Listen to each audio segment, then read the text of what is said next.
Right, time now to talk to the woman of the moment, Chancellor Rachel Reeves, who, of course, has backed the third runway at Heathrow Airport in an effort to, as she puts it, turbocharge the economy and create 100,000 new jobs. But Ryanair's chief executive has called the plan a dead cat, and it could be a quarter of a century before we see it come into force.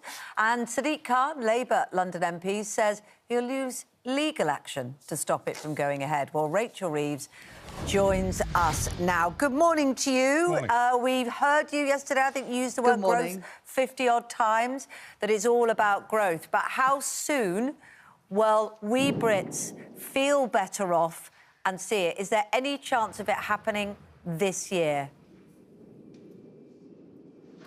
Well, already since we came to office, the Bank of England have cut interest rates twice. Inflation is now at 2.5%, so a far cry from the 11% or so that the Conservatives delivered. And wages are rising at twice the rate of inflation. I know, though, that the cost of living crisis paid a heavy toll. People have paid a heavy toll for that over recent years, which is why yesterday I announced a number of measures to go further and faster to kickstart economic growth, because in the end, that is what makes working people better off and puts more money in their pockets. That is what I am determined to deliver as Chancellor of the Exchequer. We hear you, but of course, actually, that 11% that you talked about, inflation, was well down, and they handed over roughly where we are now. There's been no growth, I think 0.1% at one point, and then back down again since you've taken power. And it wasn't actually my question, was it? The question was, when will we Brits feel better off? You know, are we going to see the airport in 5, 10, 20 years? Are we going to see the other plans within that timescale? In terms of the airport... What's going to happen in 25 right now? So I am confident that we can get that third runway built in a decade. We've asked Heathrow to come forward with plans by this summer, and we want to grant a development consent order in this Parliament so we see spades in the ground at Heathrow in this Parliament. Because alongside the announcements yesterday... So you're thinking 5 years before there's space for the plan. Sorry to interrupt you. You're thinking 5 years, then, to find space for the plan. I suppose the problem is winter payments... gone instantly. Everything else feels long-term, and everybody was looking to you yesterday to think, what is it that's going to give us hope? You're making long-term plans to build infrastructure. Ordinary people can't even make plans on what their mortgage is going to be when they have to renew, or what their rent might go up to, or what the prices are going to be in the shops. Do you see what I mean? Well, it's right to make the long-term decisions to put our country back on the right path. But I am also confident, because of the planning changes and the regulatory changes that we're making as a government, that these big projects don't have to sit in the pipelines and get clogged up in the courts for years. We can actually crack on and deliver them. We've committed to build 1.5 million homes in this Parliament. Those are homes for young people to get on the housing ladder. You have to give us something as the Chancellor that people can feel will get better this year. We're only in January. Can you promise anything by December? Yes, we're going to build those homes in this Parliament. We're cracking on and getting those homes built. We're signing off decisions on wind farms, on solar farms, a commitment to a new stadium at Old Trafford. We are upgrading the Transpennine route to make journey times easier between York and Manchester via Leeds and Huddersfield. Those things are happening right now. And as I said before, interest rates have gone down twice in 6 months. That is a far cry from the hikes in interest rates and borrowing costs and mortgages that we saw under the previous government.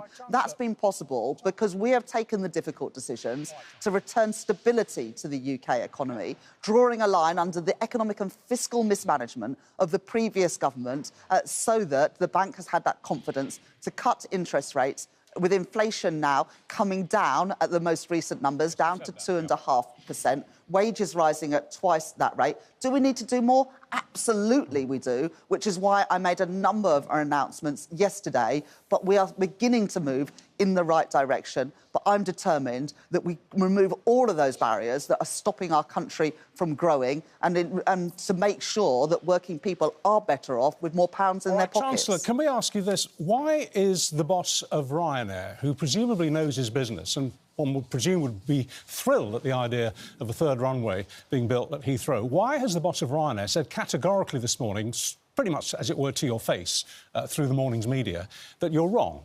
And that the third runway, is not going to be complete until you're about 70 years old. I think you're 45 now. He doesn't think it's going to happen until you're well into your pensionhood. Why is he wrong and why are you right? Well, listen to what the bosses at Heathrow said yesterday. Listen to what EasyJet said yesterday. But Heathrow are going to be the ones to deliver this project. They are pleased by our announcements yesterday. They are confident that they can get those spades in the ground. By this summer, we've asked them to come forward with their plans. So we are cracking on. We want to see this delivered because for entrepreneurs in Britain, for businesses all across our country, to get their goods out to market in emerging economies around the world, we need that extra capacity at the UK's only hub airport to make Britain better connected in the global marketplace. This is incredibly exciting. Yes, the question is new when, opportunities, though, isn't it? The question creating good jobs in Britain in a decade.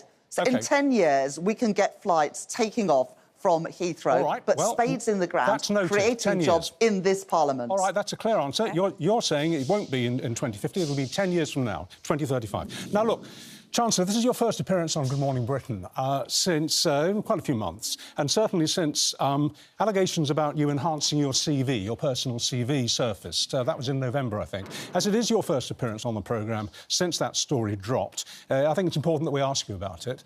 We don't seek to embarrass you, but we'd just quickly like to go through it. It'll take me 20 seconds to summarise it. You told Stylist magazine that you'd worked at the Bank of England for a decade. In fact, it was only 6 years, and one of those years was at the London School of Economics doing a master's course, so that's 5 years and not a decade. And in biographies that you'd actually endorsed, it was stated that you worked as an economist at the Bank of England, the British Embassy in Washington, and latterly at the Halifax Bank of Scotland. But according to your former colleagues in your actual job, you actually worked in a support department at Scottish Bank and you sort of helped out with admin and IT, and that's all earned you the nickname of Rachel from Accounts. Did you enhance your CV to make yourself look better qualified to be the Chancellor of the Exchequer if you won the election?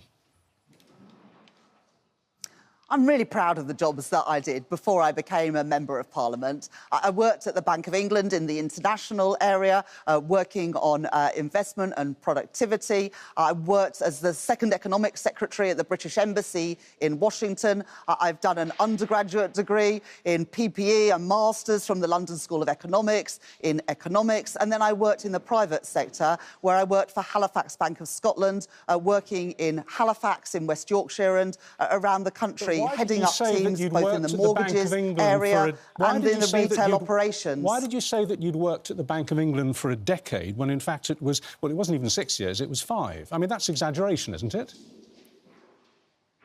Well, I worked at the Bank of England for 6 years, between 2000 and 2006. I was employed by the Bank of England, including I spent just over a year at the British Embassy working in the economics section there, supporting the government and the bank.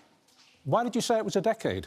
Well, I think you're taking... it's one interview. I worked at the Bank of England for 6 years. I worked for then at Halifax Bank of Scotland, I think, for 3 years after that. I became an MP when I was 31. But I think in the end, people want to judge me on the job that I'm doing today as Chancellor of the Exchequer. I'm qualified to do this job. But in the end, people are going to judge me. Am I growing the economy? Am I improving their living standards? And I'm determined to do just that. That's certainly true. Chancellor, thank you very much for your time this morning.